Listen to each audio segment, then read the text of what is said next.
Hello YouTube family, Radhe Radhe, जय माता दी। हम आपके बीच में कजरी गीत लाए हैं, सुनिए। गाना पसंद आएगा तो प्यारा सा कमेंट जरूर करना। जय माता दी। लगाया साढ़े घना घन गरजे, रिम झिम बरसे सवनवाना, भादों बिजली चमा चम चमके, ठाढ़ी डर लागे अगनवाना।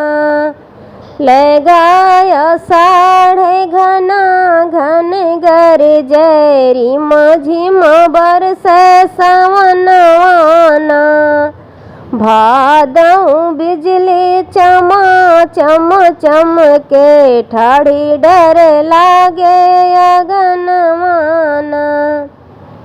क्वार मास में फूल बनटे, सरी कार्तिक दीपक सनवाना।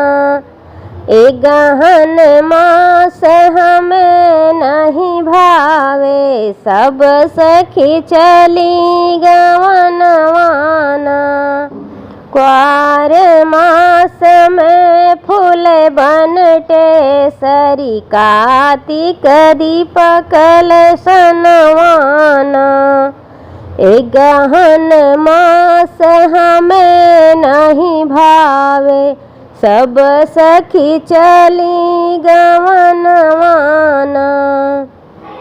पूस मास मोहि जाड़ सतावई, मघवा कांपे कल जवाना। फागुन फाग के कर संग खेलबई, नाही घर लहुरा देवरवाना। पूस मास मोहि जाड़ सतावई, मघवा कांपई कल जवाना। फागुन फाग के कर संग खेलबई, नाही घर लहुरा देवरवाना।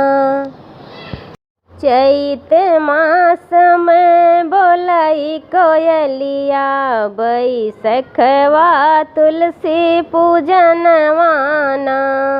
जेठवा बीती बरहु मसवा, हरि जी से भइले नियसवाना।